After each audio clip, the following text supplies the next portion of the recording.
Good morning, everybody. It's Ian Corzine, your social media lawyer. Today, we're talking about how to protect your video, your YouTube video, from copyright pirates. And who do I mean as when I say copyright pirates? I saw a comment that just came in. And what are you talking about, copyright pirates? I'm talking about people who use your content on YouTube without your permission. Now, I use the colorful term copyright pirates because there's plenty of people out there who legally use your content on their YouTube videos and do it according to the law. They legally use it according to the principle of fair use, or perhaps they get some sort of permission from yourself or some agent of yours to use your content. But what I really want to talk about today is how do you protect yourself? What if someone takes your content, there is no fair use excuse, and you want to stop them, or at least you want to contact them and say, hey, I saw that you did a cover of my original song that I put on YouTube. Do you want to talk about licensing of that song? Why did you do it? Was it for a charitable purpose? That kind of thing, so that there's some communication between you, the person that created the original art, and the person who took it without your permission. Like I said, sometimes you don't need permission under the law, but it's good to have an ongoing dialogue, and this copyright matching tool allows you to do that. So what we're going to do today is we're going to do kind of a training on the copyright matching tool. I'm going to show you using my channel how you can tell people, stop using my content. I use this phrase a lot, DMCA takedown notice, Digital Millennium Copyright takedown notice. I use this term because it's kind of the legal term that a lot of us lawyers who are in the social media sphere use. But with YouTube, you can do it online, and I wanted to show you how to do that. So we'll get straight into it right now. I'm going to switch to sharing my screen. And so here is a representative of, this is my channel. And if you want to take issue, you want to look at what people are doing with your channel and using your content, you go over to the copyright tab, which is on the left-hand side of your YouTube Creator Studio. And then you might be surprised, as I was, because I don't visit this part of the YouTube Creator Studio very much, that there's a fair amount of people probably out there who are using your content. So what this does, let's see if I can maximize it for terms of this live stream here. We got it? Okay, good. Is you can click on, let's say, this first video here, and it will take you to the, let's see, click on it. It will actually take you to the video itself that used my content. And let me switch it up here because it took me to a different tab. So let me go here, share screen, and let's show the video. All right, so here is the video that used my content. And if I click right here, I can push play. And I think I'll skim ahead a little bit. There you go. So this person actually did a reaction of one of my videos right there. And they called it YouTube Lied to Us and Made a Fool of Us. So what you can do is you can actually look at the content there and be able to analyze whether or not that's a fair use of your own content. So I will take us back to the studio here. And so that was the first one, and that was the first, we pushed play on there. Now, if you scroll over, you can see how many views that video got using your content, when the video was made, November 23rd, 2019, which channel made that video, and then, of course, how much of your video they used in their own video. And then you can move over to here, and there's a couple options here, all right? One is move to the archive. What that means is you accept that use of your copyrighted content, and you just move this particular selection into an archive. Later on in time, you certainly can take action. You can file the DMCA takedown notice. You can contact the channel. But for now, you just want to put it aside. So that's what that option is for. It's called move to archive. Then we say request video removal, and that's a more detailed, that's the DMCA takedown notice. That results in a strike potentially to the account that you're talking to, who's used your content. And then, of course, we have contact channel, and we'll go into that in a few moments also. Right now, I want to just say hi to some people that have joined us today. I want to say hi to Anthony Goodley. Unfortunately, Anthony is sick, so he's not going to be joining us in the live stream today. I hope you get better. You were at our last live stream, and I know you were sick then, so please, sending out positive vibes for you to get better soon. We talked about the meaning of copyright pirates. Those are the people that take your content without your permission and put it in their own YouTube videos. We also are saying hi to Christian Nation. Oh, here we go. He means people who use your content without proper permissions. Look at that. Oh, good answer. Just Dude is here. Good to see you, Just Dude. We also got Jackie Bai. Good to see you, Jackie. And Diana. Diana Wilson's here. Good to see you. And says here that Diana has had to use the copyright matching tool a few times in her travels on YouTube. So that's cool. We also got Marlon Sperling. Good morning. Good morning to you too. Good to see you. And Simplistically Digital. I just discovered that part of YouTube Studio a few months ago. Awesome. We also have, I like this channel name, just a nice blank name there. Hello, Ian. And then Timothy says he loves the channel. Great. Well, thank you so much for joining us today as we go through how to use the copyright matching tool. So let's switch over to the screen share again. And oops, I always do that. I always leave the comments up. And let's go to, let's see this particular one right now. So we looked at the video of this one. It's called YouTube Lied to Us and Made a Fool of Us All. And then we have the option. So we can move that to the archive. We just did that. Later on in time, we can certainly look at that footage again. We can certainly contact the channel and ask why they use that that video content. And then the next one is YouTube. It looks like it says Chunhes. Maybe it's changes. I don't know. But anyway, we'll go on to the request video removal icon right here. And so this actually is the serious part. What you're saying when you move into this area is you are taking issue with someone else on YouTube using your content from your YouTube video in their video. Now, this doesn't apply to the YouTube Shorts. It only applies to your long form videos. But this is an area where you could get someone else into trouble. And so I just want to make sure and give you some caution. Not only do you want to make sure that you want to get someone else into trouble, just kind of morally and ethically, but you also got to remember that if you do this, sometimes people will take offense. Not all people respond to a DMCA takedown notice or a copyright strike with, oh my gosh, I got to correct this. I'm so sorry. A lot of people take that as an offense. And so you could be creating a dispute between someone across the world that you don't want to be in a dispute with. There's a lot of bad people out there who might try to look into your private information and maybe dox you. So before you just get incensed that someone would use your content in your video, I just want to make sure you think about it a little bit. And I always talk to creators when we're in a consult, and we talk about the fact that, like, do you really want to have this dispute right now? Do you really want to go through this? Because, you know, if they just use your content and, you know, maybe there's only, I don't know how many views on this particular video, but they just use your content a little bit and they got, you know, 50 views or something like that. It's not that big of a deal. So please, before you go on and just kind of jump onto the removal portion of the copyright matching tool, just give some thought about it, because it could it could not be good. So we'll move on to this section right here, which is videos request for removal, and you add the videos that pop up with the particular content. And then this is the section where you actually identify yourself. Oftentimes, you know, like in my case, I have an LLC that owns my YouTube channel. So myself is my LLC. So you put in the required information. And of course, you're required to put in your phone number. You're required to identify yourself. You're required to identify the relationship to the copyrighted content. Were you a producer? Were you the original owner? Were you an agent?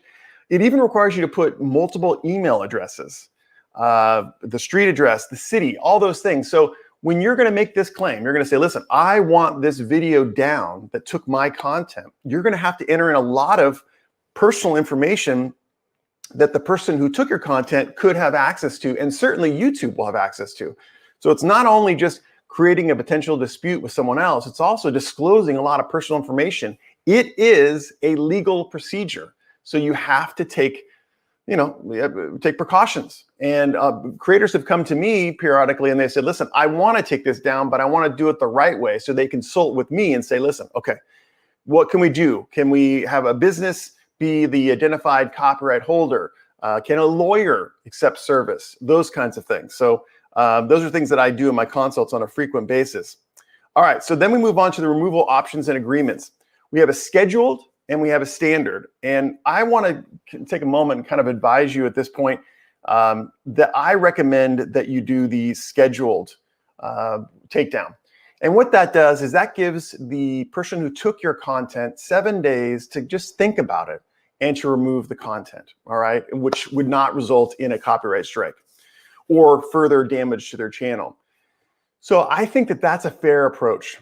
There is, of course, under the law, you're allowed to file the DMCA takedown notice and have the video come down right away and have that person get a copyright strike.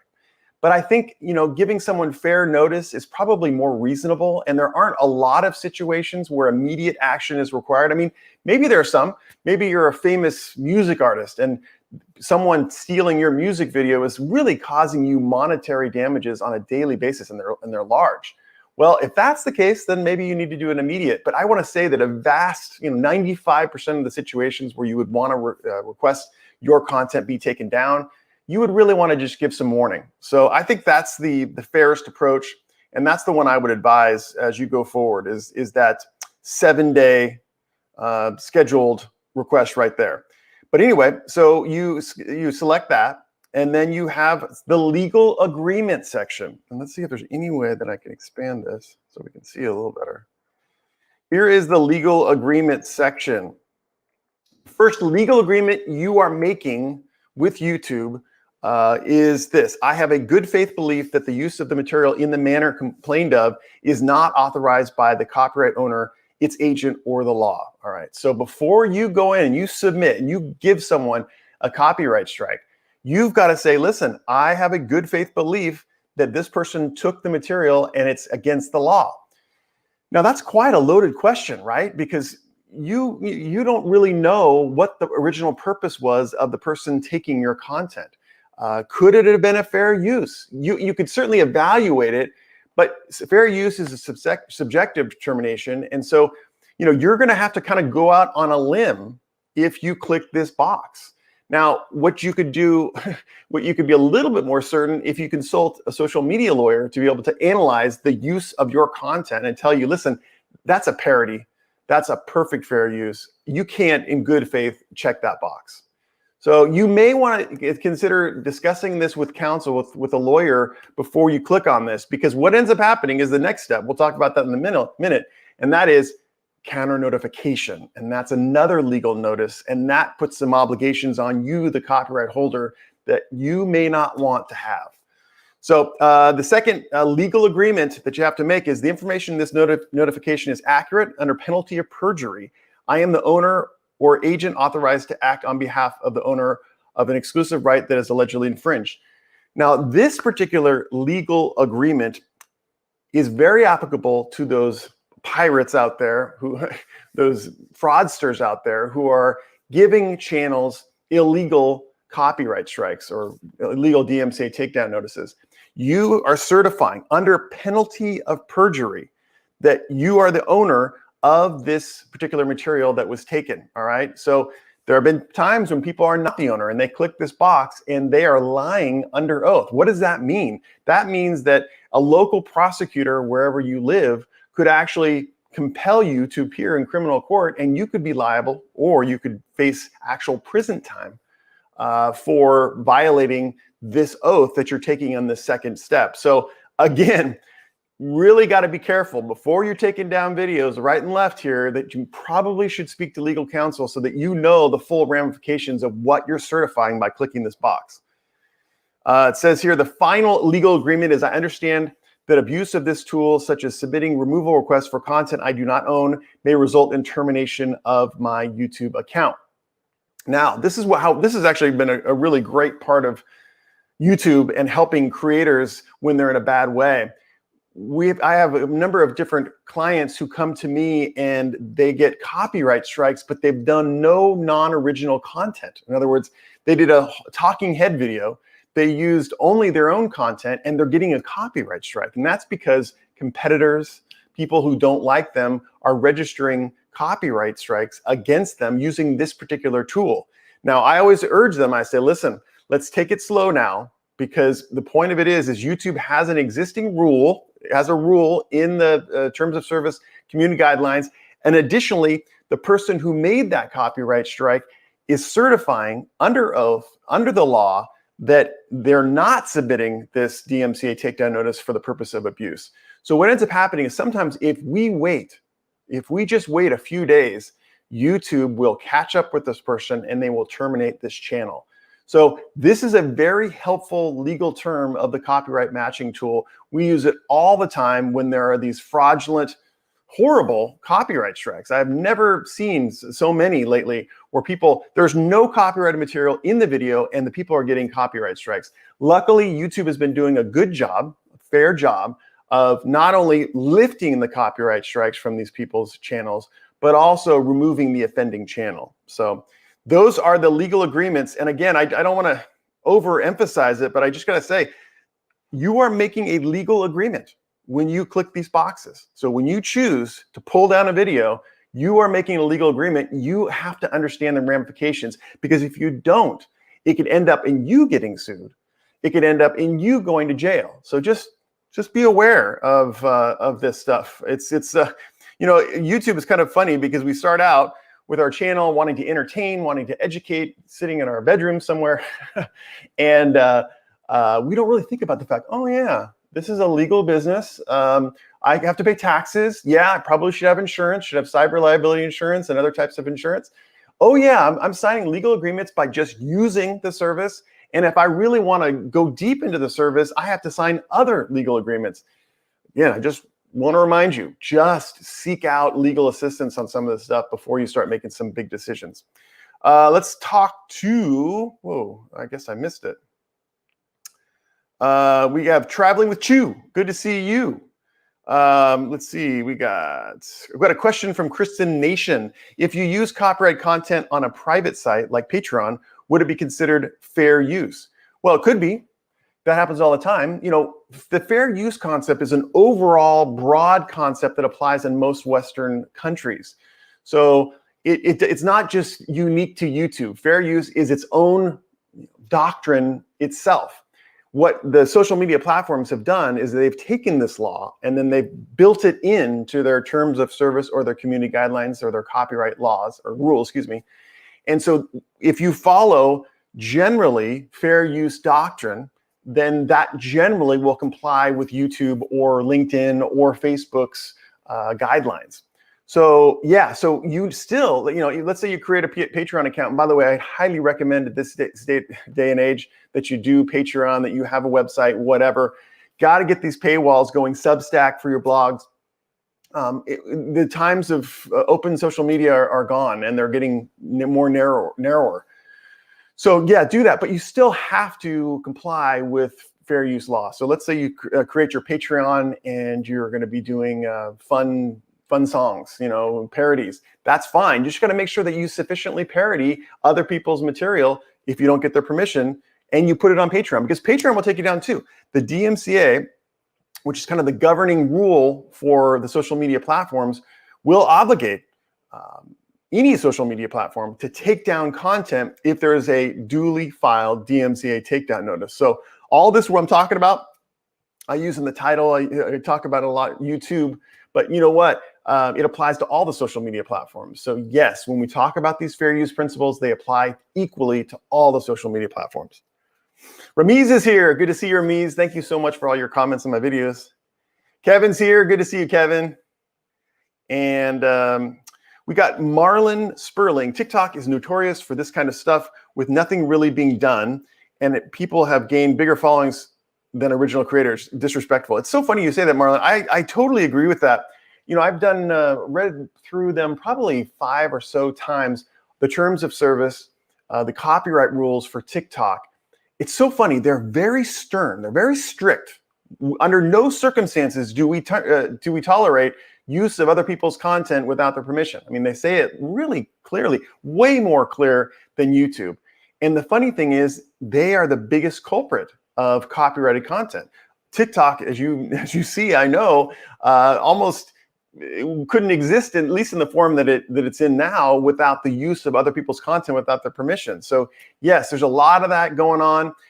I don't know what'll end up happening. I know YouTube's under scrutiny for use of copyrighted content. They're trying to go mainstream and use a lot of the other mainstream channels to be able to prop up their business. TikTok's not. They're really creator driven right now.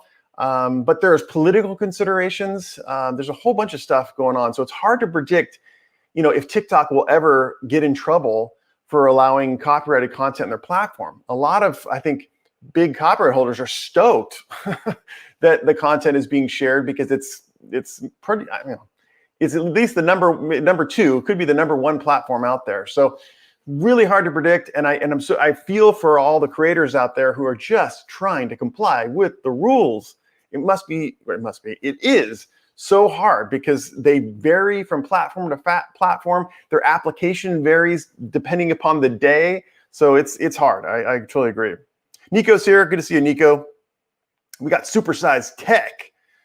I have been wondering, how does Remix channel that use popular movie theme music to do remixes and monetize like those lo-fi channel, how does that all work? Well, it's a really good question. YouTube has been pretty liberal. They actually, they've admitted in some of their creator videos that they believe that remixes, mashups probably constitute fair use. And I believe that's true too. The law is not caught up with this. The law is hopelessly antiquated right now. So the law, there's no category, or at least express category, for remixes and mashups in Section 107. And I don't know that there will be in the future. To be honest, I don't know how that's going to happen because copyright law is going through a major change in general in the United States, at least.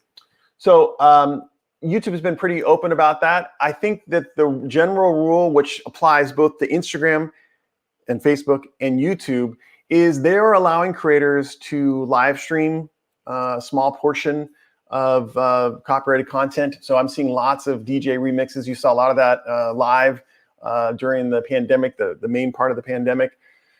So I think that if you want to do remixes live, even if you want to do them pre-recorded, if you can keep it to 2 to 5 seconds, 10 seconds, really change the instrumentation, it will generally pass muster.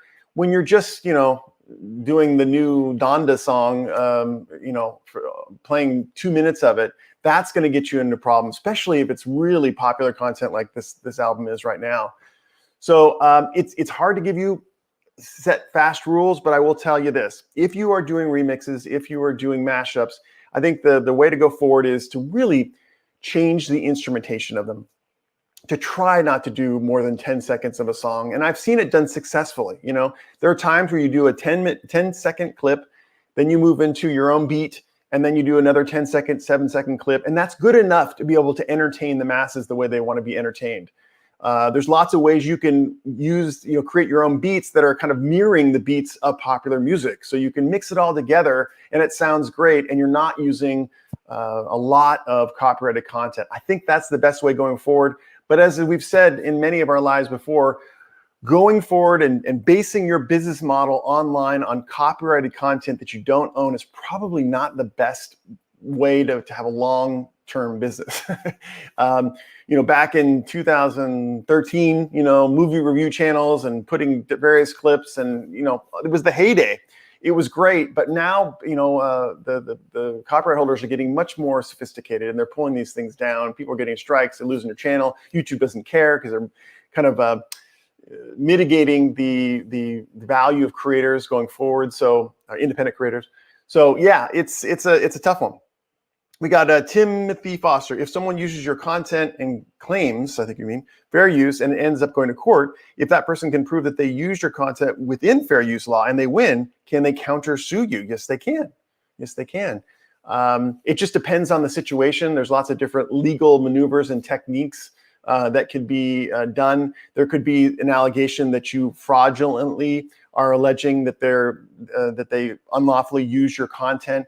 Yeah, when you get to the litigation stage, having been a U.S. prosecutor and a civil litigator in California and federal courts for over 20 years, I can tell you that when you get to the litigation stage, you better be ready, because any and everything can be alleged against you. And if the other side is well funded, they will countersue you. They will cross-claim against you. It's just the legal maneuver, that's called for at the time. So even if they're not successful, they will do it, and they will increase the expenses. So when I'm talking to creators, unless they're super big ones, most of the time I'm counseling them to stay away from litigation if at all possible. Generally, it's not worth it. And I don't want to talk myself out of business, but at the same time, I really want to do what's best for you, the creator. And that is litigation, especially these days when cases don't go through the courts in shorter than 2-3 years, is just not something you want to be involved in. I mean, my gosh, someone used your Darth Vader content without your permission, and 3 years down the line, you're talking to them and you're litigating with them, and you're going to depositions and you're appearing in court. I mean, do you really want to be doing that 3 years from now? So the best way that I've found to combat copyright pirates and people that are stealing your ideas is for you to continually come up with new ideas. I think that there's no other defense unless you're extremely well funded. You have millions of dollars. I think that you just have to understand that in this culture right now, people will take your stuff. We looked at my page. There's tons and tons of people that have used my content without my permission. It's just going to happen. So don't get attached to your content.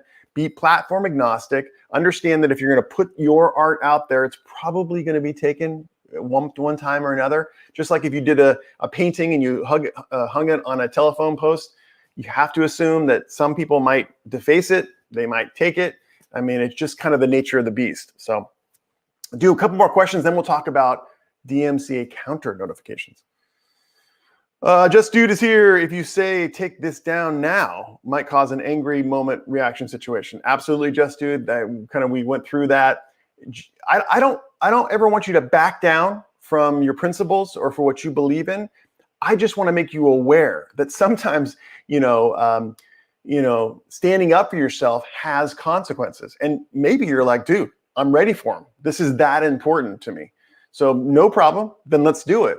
But just understand that's going to be lots of thousands of dollars. And there is the risk that your life could be thrown into the mix at that point. You could have a very vindictive person who took your content and could make videos about you and could, like I said, dox you and do things like that you just don't want to deal with over a 10-second clip.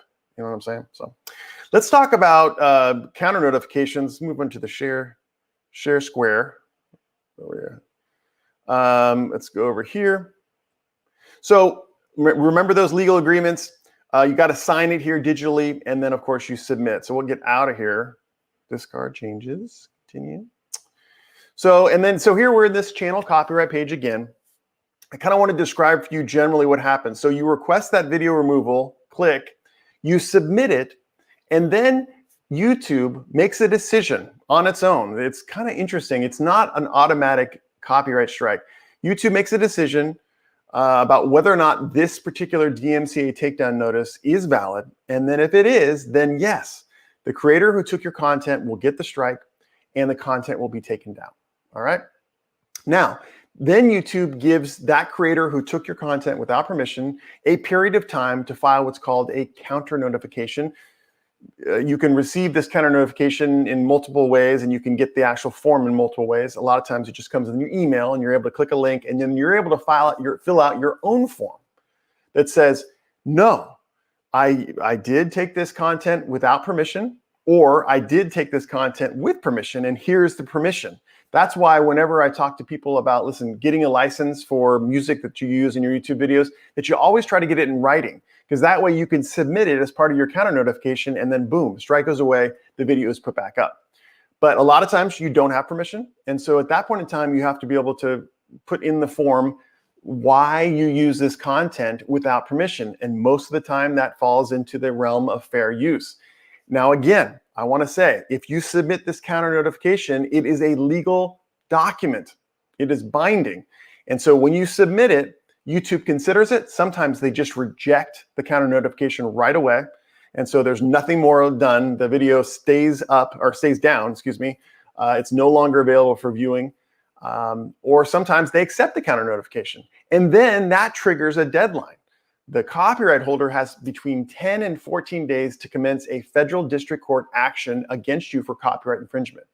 So I got to tell you, if you do the counter notification, if you're the creator that took the content without permission and you file out the counter notification and you submit and it's accepted, then you could be the subject, the defendant in a lawsuit within 10 to 14 days. So that's why I'm telling you, as you go through this process, whether or not you're the person who took the content or whether you're the person who owns the content, you probably should seek legal guidance, because all this stuff are legal agreements that have consequences, and real consequences. Being sued. By filing the counter notification, you're submitting yourself to U.S. District Court jurisdiction. That means that you're agreeing to appear to court. That means that if you don't, you could be the recipient of a default judgment, and many hundreds, thousands, whatever it is, of dollars could be entered against you, and you'll have to pay it somehow over time. So really, really significant part of this process is the counter notification. If I were giving you the best advice in the world, before I took down a video, I would talk to a social media lawyer. Before I responded in a counter notification, I would speak to a social media lawyer, just so you're aware of those consequences and you do it right. Because if you do it wrong, you're going to end up being a defendant and being sued. So that's my little warning there, because it's kind of important. All right, we got CSX. This is why copyright's not a joke to play with. No better comment I could have at this stage. You're exactly right. Not to be played with. We got Marlon S. at Super. I believe the material has to be transformed enough from its original form and used outside of its original setting or purpose to be considered fair use. But I'd like that clarification too. Yeah, so I think what Marlon is discussing is the actual fair use doctrine itself, and we'll do a little rehasher. You know, I created a video, put it out on Thursday. The minute I uploaded it, actually the minute I created it on a card, on a camera card, it was turned into a copyrighted work of art. I didn't need to register the copyright. I have not registered the copyright. That gives me the right to make copies of it, to do parodies of it, derivative content of it. It also gives me right to file for registration of it in case I really want to protect that content and have great additional rights in court and additional presumptions, evidentiary presumptions in court. Okay, so once I do that and someone wants to use that content, they can, with my permission. Okay, so if they said, Ian, I'd really like to use that part of the video between 1:10 and 1:30 where you talk about this. If they get a response from me in writing saying, yes, you have my permission, that constitutes valid permission, you would use that permission to justify you taking someone else's content in case there was a takedown situation. All right, so if you don't have permission, all right, then the next step is, can you use this content legally? And the answer is potentially if you use the fair use doctrine, which requires transformation. And there's a number of ways of transforming art in Section 107 of US law. You can, if you use the content for educational purposes, training purposes, commentary, critique, education, news reporting, those type of purposes are de facto fair use. And it really comes down to how much of the content you used and what was the purpose you used it for. And a court can make a decision about that being fair use or that not being fair use. So that's kind of a rundown for use of other people's content without their permission. All right, so here we go. We got Jupiter AA. What about using clips for educational purposes? Yes, that's exactly what we talked about. Educational purposes are fine. But listen, we got to be clear on what are educational purposes. Some people say, you know, if I use a clip from Friends or something in my educational video, I'm teaching English or I'm teaching whatever, Spanish or something, that it was an educational video. And so I put this Friends clip in it. So it's educational use, right? No. It's use of the specific portion of content that you don't own for educational purposes. So, and then again, it's also, you have to only use that portion of this content that is absolutely necessary to justify your point. So a good example that we see oftentimes is, like, let's say you were a person who teaches movie making, and you wanted to teach people how to use a camera or how to light a particular studio. You might use a very small clip from a copyrighted movie to be able to justify it. See how they lit this person? See how they describe this, how this person, the audio they used for this person. So you're actually using that particular clip for a specified purpose within that clip. It's not just including the clip within an educational video in general. All right, let's see here. All right. I'm sorry, I got to get to these questions here. Hanif says, wow, man. Wow, man. We got Simp National. Is it illegal for a company to take down a video of a performance and take down all re-uploads? It is absolutely legal. It just depends upon their ownership of the performance. If maybe the videographer didn't sign away his rights for this performance that he filmed, then he has the copyrights, and he, yes, could go onto YouTube, take down that video, take down every single use of that performance if he had those copyright rights. We got Psychology News. How long does it take for a copyright strike come down after counter notification? It just depends. Most of the time it happens very quickly. If your counter notification is accepted, no lawsuit is filed, then the video goes straight back up. So, I mean, it's a varied answer. Sometimes the counter notification is determined absolutely valid and the content goes up immediately. Rarely, but most of the time, it's between 10 and 14 days. After that period of time, the video goes back up if there's no lawsuit filed and YouTube is not notified of any lawsuit. Hannah says, hello. Oh, thank you, Marlon, so much. I appreciate it. Yeah. We got MTGB TV. I thought YouTube was allowing sharing others' videos when they added shorts. Well, they are. There's two different portions of this discussion. The first one is audio generally is accepted. Remember, when you upload your videos, there's that box that's automatically checked, which allows other people to use your audio in their YouTube shorts. This is very similar to TikTok.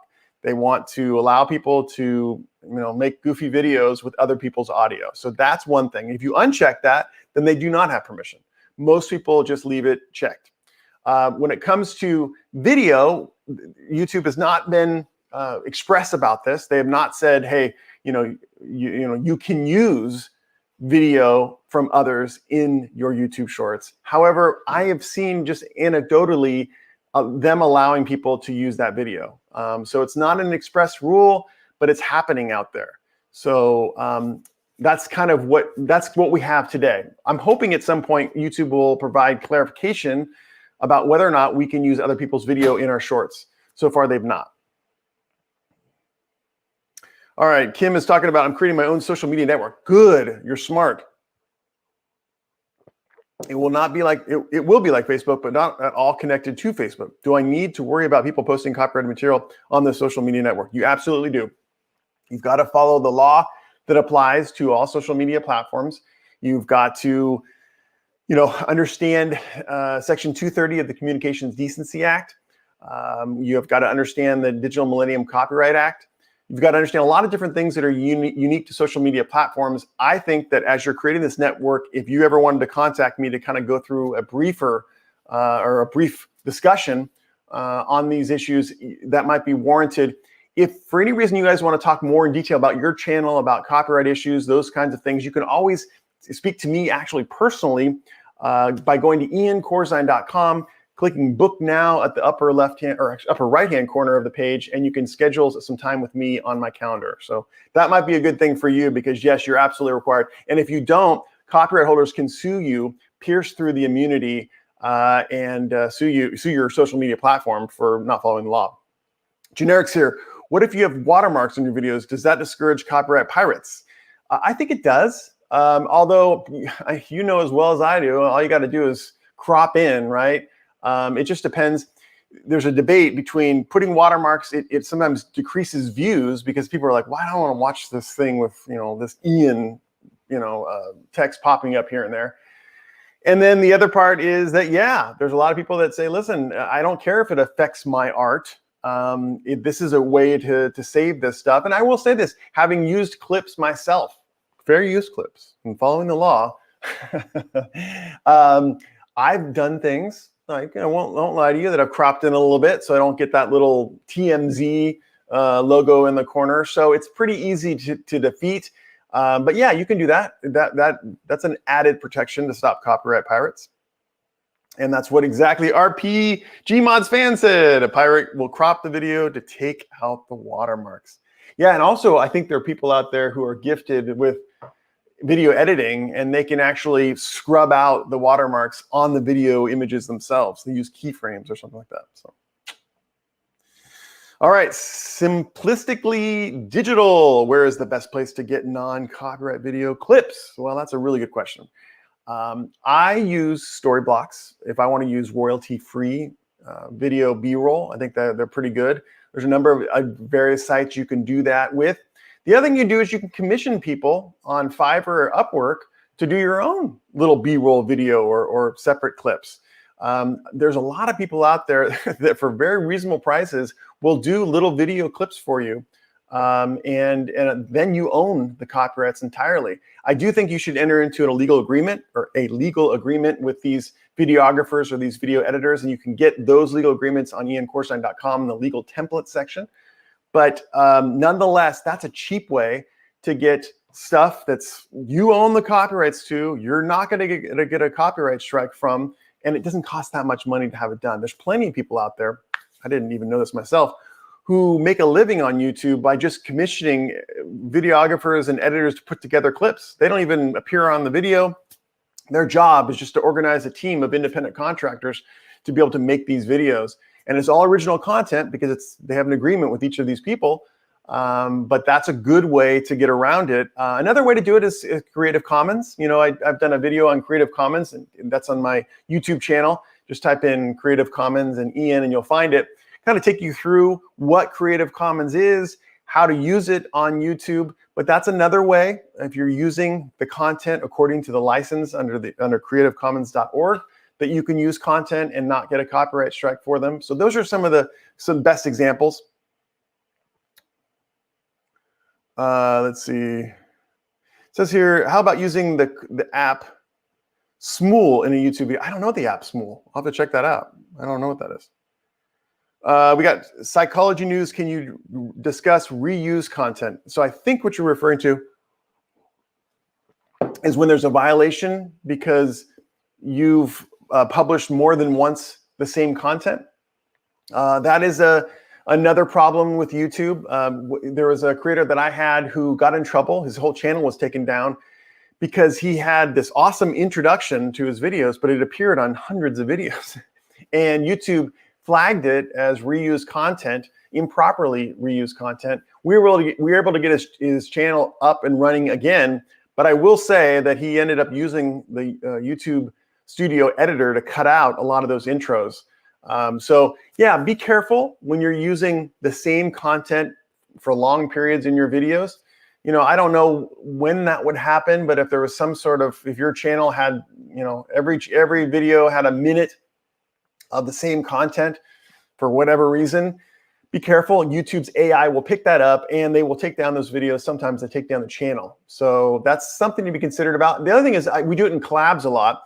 I once did a collab about 2 years ago where the collaborator and I made 2 separate videos for each of our channels, but we used the same content. In other words, we used the same frames. We didn't use the same edit, but a lot of it was the same content. And we almost got in trouble for publishing both those videos because YouTube saw that it was reused content. So that's really the rule, is try to not do that, to be simple.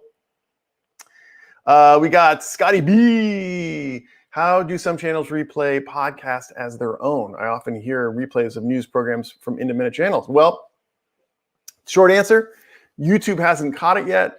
And secondarily, the copyright holder of the podcast, the person who made the podcast generally, doesn't care. And it reminds me of myself. I mean, we looked at the screen before here. There's a lot of content out there that people have used a lot of my content out there, and I just haven't objected. I mean, it goes on for pages here. It's not moving right now for some reason. But yeah, it goes through, I guess there's 8 pages of content that is mine that I haven't taken issue with, because frankly, I don't mind it. When people take my stuff, which is mostly educational stuff, and then they help people learn stuff, I'm cool with it. So that's usually the reason why, is that YouTube AI hasn't caught up with it and the copyright holder hasn't objected. So that's usually the reason. And Simplicity Digital, what if I wanted to show pieces of footage of WWC, DC, Apple to discuss new products, which happens all the time. You see Marques Brownlee do that a lot. Again, I think that when you're using those clips, if you're using short clips and you're doing it for the purposes of news reporting or potentially commentary, which, like, I'm thinking about Marques Brownlee, he does both. So he'll report on Apple's WWDC, they're going to do this, and then they'll announce, either they announce the iPhone or they announce the iOS update, whatever it ends up being. Then you comment on it. I don't like this iOS update because it's slow. I don't like this because they did away with messages, just reporting what they're saying. But the point of it is that you got to make sure that the clips are short. I recommend for that kind of content no longer than 2 to 5 seconds. I think most of the time, if you have a 5-second clip, you're going to be able to convey the meaning that you want to convey. You don't need more. If you do need more B-roll, then you can create it yourself. You can do a chart. You can commission a Fiverr person to do an animation, whatever it is. You can think creatively and use less and less of copyrighted stuff. And I have to tell you, the less copyrighted stuff you use without permission, the better, because it's not just good if you upload it and you don't, and you get a green dollar sign. That doesn't certify that your video is not going to end up getting you sued. It just says at that point in time, YouTube AI has not identified a copyright problem, but it could later on in time. So that's why I always say, try to use as little copyrighted content without permission as possible, because you could wake up 4 years from now, your channel has 1 million subscribers, and you also got a copyright strike, and it's threatening your business that's paying for your family to eat. So be careful. We have MTGB TV. I am seeing YouTubers take others' content, play it in full on their platform, but post the link to the original creator. Does this protect? No, this is not. This is what we call attribution. I always advise, when you do use copyrighted content without permission, that you attribute it to the original creator. So a lot of ways you do that is you use that clip, you put in the description section, you say, you cite to that. If you ever need some guidance on how you cite to someone else use of their clip, you can go to my fair use videos, where I have just go into the description section of those videos. You'll see how to properly attribute other people's content. I advise you do that just as a means of being kind and showing intent not to steal. But it does not absolve you of liability or of the potential for getting a copyright strike if you merely say, by the way, I use Katy Perry's 10-second clip here. I have no intent to violate her copyright infringement, or something like that. When I see that, it's like, who cares? No one cares. It's not going to hold up in court. It's merely a means for you to say, I stole your stuff, and you're admitting it. So I don't want you to admit it. I just want you to cite it. And like I said, the best way to get the proper citation for use of other people's content and properly attribute them is to go into my fair use videos and go into the description section. You'll find that citation. All right. Supersized Texas, thank you for the explanation. Well, thank you for joining us. Love it. Let's see. Yeah, Diana says something that is absolutely true. Art theft is a very old problem. Absolutely. This has been going on forever. And some people say that all art is theft, because whether it be explicit or whether it be the idea that was taken, everything is derivative. And I don't know if I think that's necessarily true, but maybe, I don't know, maybe if I pondered it long enough, I would come up with the conclusion that all art is derivative. All art is from something else.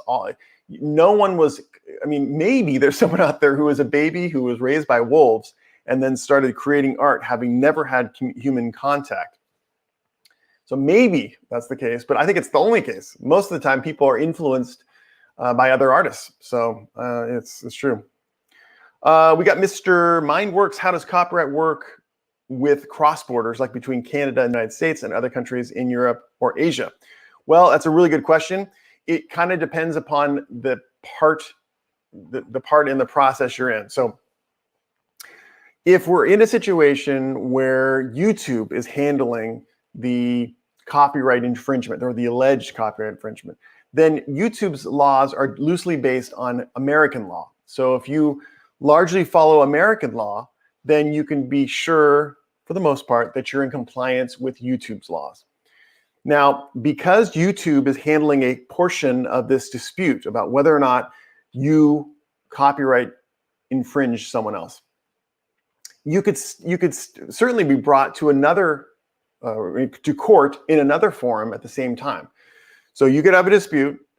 You could have a situation where someone has filed a DMCA takedown notice. The video has gone down.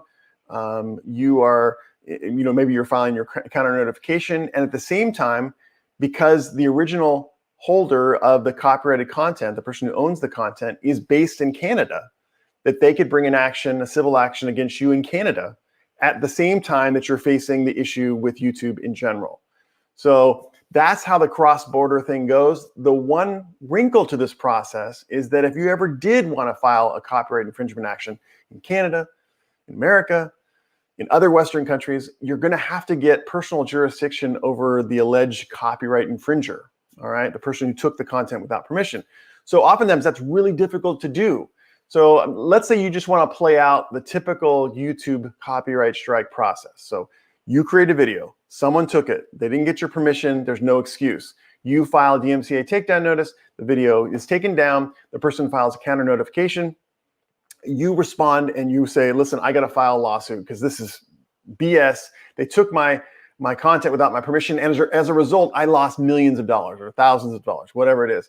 Then you can bring them, you can bring them to court. But what that means is that you can commence an action in U.S. District Court, but you got to figure out a way to get them served and compel them to attend court or at least have counsel attend. Now that's difficult. What if the person who took your content is in China? What if the person who took your content is in Georgia? You have to have a lawyer in China or in Georgia to give you advice on how to bring them to justice in America. So it's way more complicated than just saying, they infringed, I'm going to sue them for copyright infringement, I lost a lot of money, and they're going to pay. Because then the next step is, let's say you are able to get them to appear in U.S. District Court from China, all right?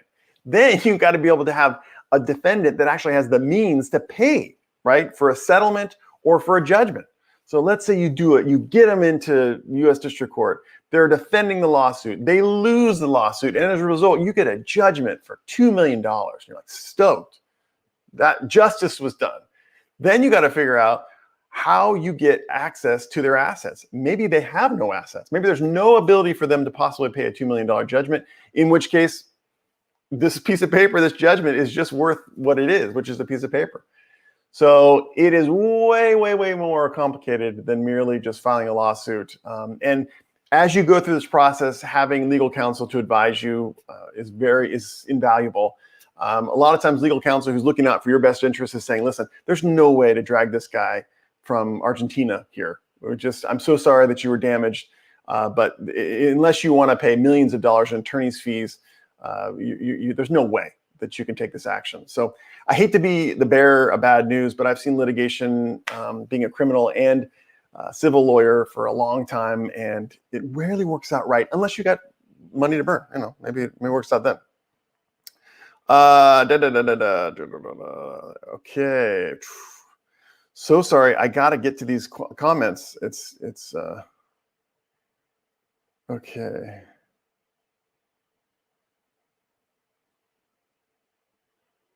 Okay.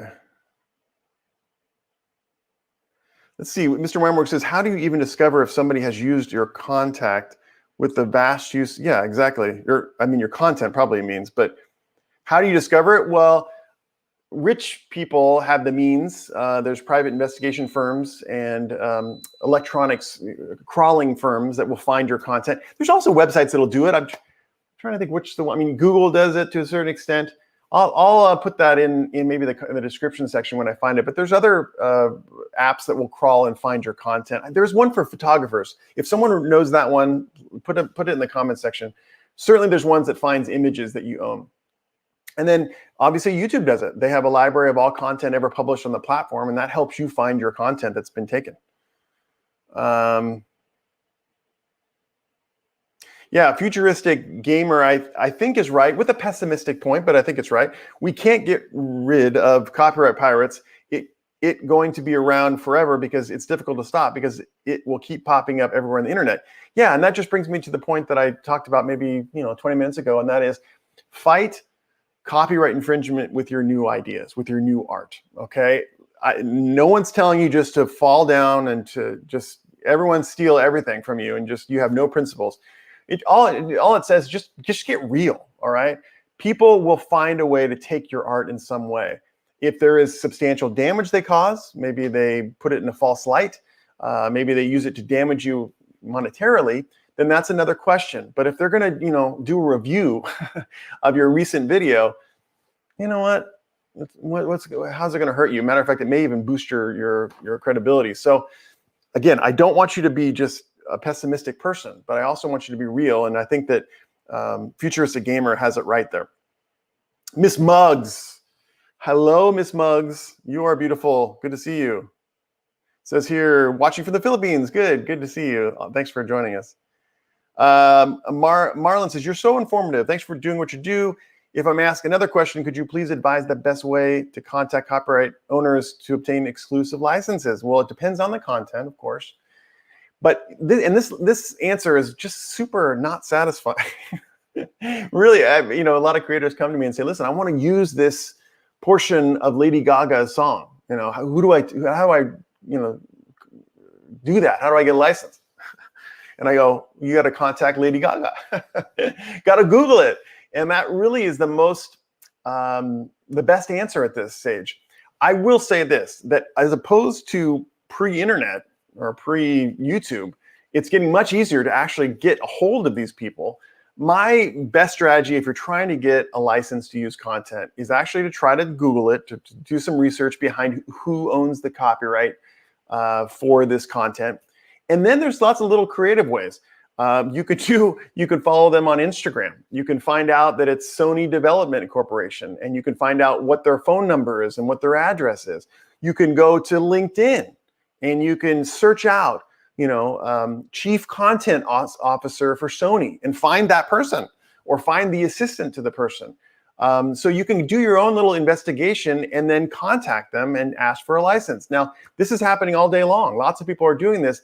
The one differentiating factor between the people that are successful and the people who are not are the people who lead with value. So it's not as simple when you're contacting someone to get a license as saying, hey, I want to use this portion of Star Wars for this video review. That's like, okay, well, what's in it for me? And I don't mean for you to think people are all out to get them for themselves, but at the same time, you got to lead with value. You got to say, listen, I want to really prop up Captain America. I think it's the best superhero around. So I want to make this video that talks about all the best things about Captain America. So that's kind of leading with value. You contact, is it Marvel or DC, one of the two? I don't know which one it is. And you say, listen, I want to really celebrate what you created. Can I do this? Sometimes they're like, sure, that sounds cool. You want to give me more money? You want to popularize my art more? All right, I'll let you do that. And so lead with value, and then also just ask for minimal use, right? So say, I want to use it in this video. I want to use these 10 seconds of it.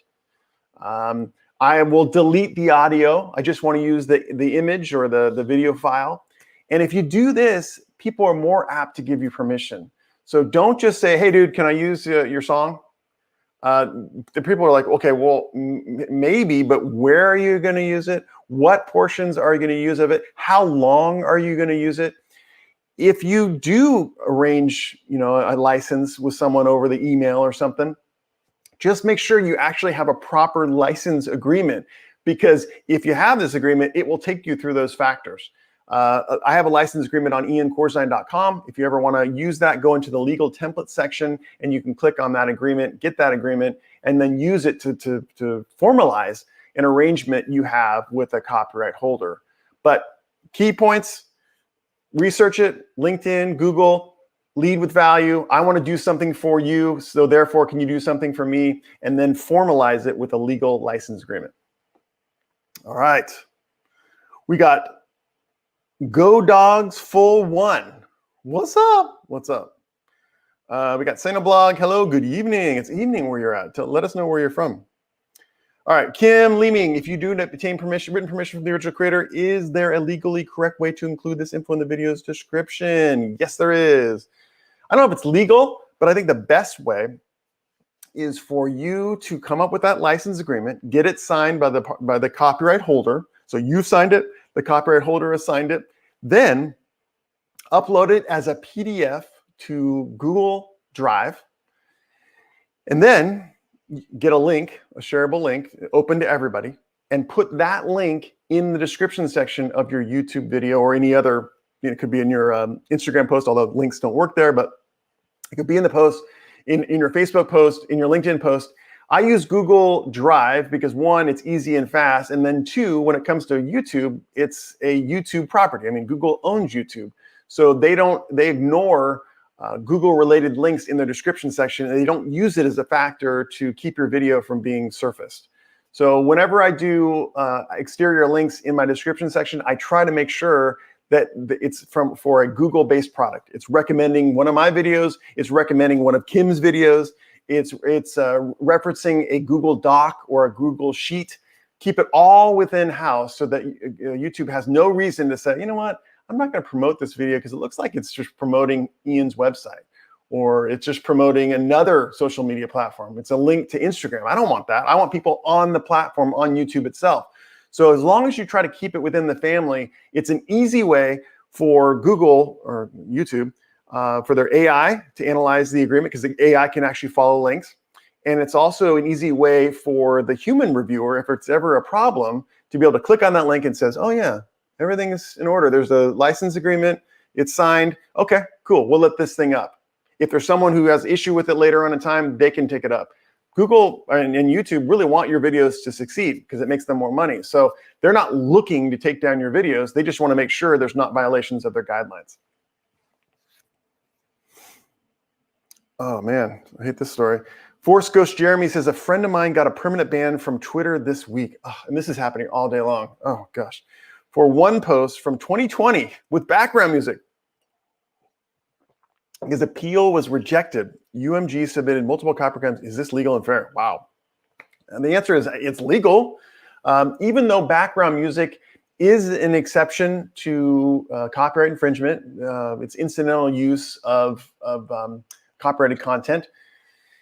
Bottom line is social media platforms have the ability to take down any content they want to take down. And then when there's a copyright holder who files a DMCA takedown notice, they're obligated to follow it. They don't have any discretion in the matter. When a properly completed DMCA takedown notice, which we did earlier in this video, so if you just tuned in, we did a whole kind of training session on DMCA takedown notices, so you want to skip to the back of the video or the front of the video to see it. There's no discretion. The social media platform has to take down the post or the video if there's a claim that there was copyright infringement. Now, of course, that triggers the counter notification process, but initially it has to be taken down. So you said, is this legal? It appears to be legal. Is it fair? No, it's not fair, especially since the post was from 2020. It seems crazy. Absolutely. Shane and Hannah Holland, at the church I go to, I do live streaming to YouTube, and we have a church copyright license and church video license and a PRS for music church license. We still get copyright claims. Yeah, it's because YouTube AI does it. And most of the time, I've been able to get those claims lifted by showing the license. I would encourage you to upload the license in its written form as a Google Doc, and then put links to those licenses in the description sections for your live streams and also your produced videos. I think it's a good way to guard against future copyright claims. And then when they say, when they respond to your challenge, your appeal of the claimed video, you just say, listen, it's right there in the description section. We have this license. And most of the time, especially when it's just YouTube AI that's brought up the claim, I've gotten it reversed, especially when it comes to the church license, because that's very detailed. The ones I've seen are very detailed, and so YouTube will respect that. So I think we can change that for you. Shadow Scout Swede, good evening to you. Let's see, we got Carlos here. What if my channel was deleted by a troll striking me, impersonating someone, and I found set troll YouTube channel? Huh. Yeah, I don't know what the situation is, but that doesn't seem fair. I assume when they say striking you, it was a DMCA takedown notice. Maybe multiple strikes were put against your account. The question from my perspective is, did you use other people's content without their permission? If so, what is the justification? So we can talk about that more. Again, if you ever want to have a unique issue to your channel, just so you know, you can always go to iancorzine.com. I've got a blog which goes into detail about fair use, about YouTube, anything you want to know about social media is in that blog, hundreds of posts there. And then additionally, you got legal templates. So if you need documents for your channel, to memorialize agreements, to maybe start an LLC, got those types of things. And then if you need specific help, you can always go to the Book Now link in the upper right-hand corner of iancorzine.com and schedule some time with me. So that would help in your situation because we'd have to know the specifics. All right. Stock Explorer. The Fiverr idea is great. I've used Fiverr and the prices are great. Absolutely. I almost use this rule uniformly, and that is when in doubt, Fiverr. My wife was working on a Kajabi course, and she's not the best Kajabi person in the world. She doesn't have time to figure it out. It's kind of detailed. She went to Fiverr, and they're figuring it out for her for a reduced price. So when in doubt, when you're coming into a problem with your content, when you're like, gosh, I need more B-roll, I want to make it look like this, there are thousands, I will dare to say millions of independent creators out there who for a reasonable price will get the information you need. I need to understand how to use this platform. I need to have B-roll content for my Marvel superhero video. I need to have animations to explain certain complex topics about my chemistry channel. All this stuff can be done for a reasonable price if you go to some of these platforms. And there's lots of them. It's not just Upwork and Fiverr. I don't have all of them in my mind right now, but there's a lot of different platforms out there that you can use, and you can get this content for a reasonable price. And that way, your videos are actually be better. They'll be more creative. They'll be more safe. Your channel will be better protected because it's your content, and you'll get more views because it's just better content. So thank you so much for saying that, Stock Explorer. We got Timothy D. Foster watching from Facebook. Good to see you, Timothy. Can a YouTube movie review channel use visuals taken from another YouTube movie review channel if they change the music, voiceover, create new original script and different background music, can use it the fair use way?